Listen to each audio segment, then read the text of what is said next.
Halo teman-teman, perkenalkan namaku Alfiana Putri Ramadhani, Prodi PGMI kelas 2A, Universitas Nahdlatul Ulama Sunan Giri Bojonegoro.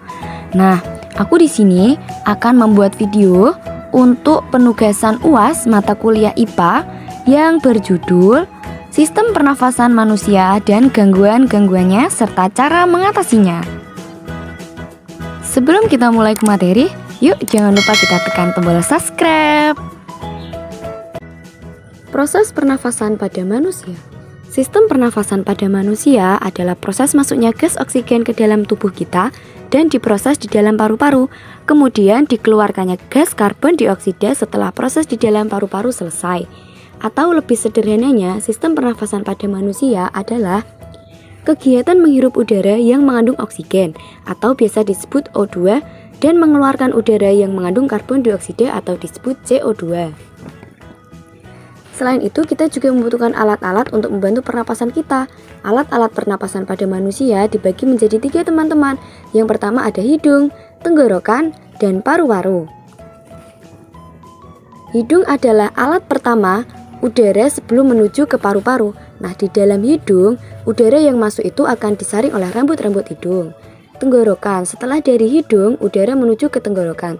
Di dalam tenggorokan ini, udara akan bertemu dengan 3 saluran, yaitu ada saluran faring, laring, dan trakea. Nah, setelah dari tenggorokan, udara menuju ke paru-paru.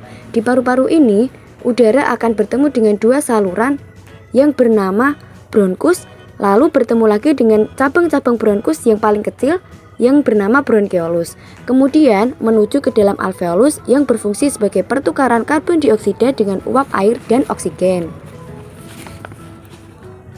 Nah, setiap kamu bernapas, udara segar yang mengandung oksigen masuk ke paru-paru. Oksigen ini kemudian akan diedarkan ke seluruh tubuh menuju pembuluh darah. Nah, di saat yang bersamaan, karbon dioksida akan dikeluarkan dari dalam tubuh melalui paru-paru. Fase pernapasan pada manusia dibagi menjadi 2, yaitu ada fase inspirasi dan ekspirasi. Inspirasi adalah proses ketika udara masuk ke dalam saluran pernapasan, dan fase ekspirasi adalah proses ketika udara keluar dari saluran pernapasan. Selanjutnya yaitu jenis-jenis pernapasan pada manusia. Jenis pernapasan pada manusia dibagi menjadi 2, yaitu pernapasan dada dan pernapasan perut. Pernapasan dada memiliki proses inspirasi, yaitu ketika otot antar tulang berkontraksi dan tulang rusuk terangkat ke atas dan rongga dada membesar. Nah, selanjutnya ada ekspirasi. Ekspirasi terjadi ketika otot tulang rusuk mengendor dan menyebabkan mengecilnya rongga dada.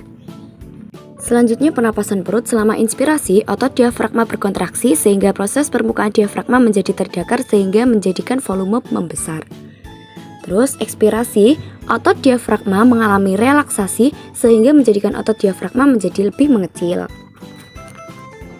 Selanjutnya ada gangguan alat pernapasan. Ini bisa terjadi karena 1. Debu, 2. Asap, 3. Bau tak sedap, dan 4. Kuman penyakit. Penyakit yang sering muncul pada alat pernapasan yaitu yang pertama ada influenza, flu burung, dan TBC paru-paru.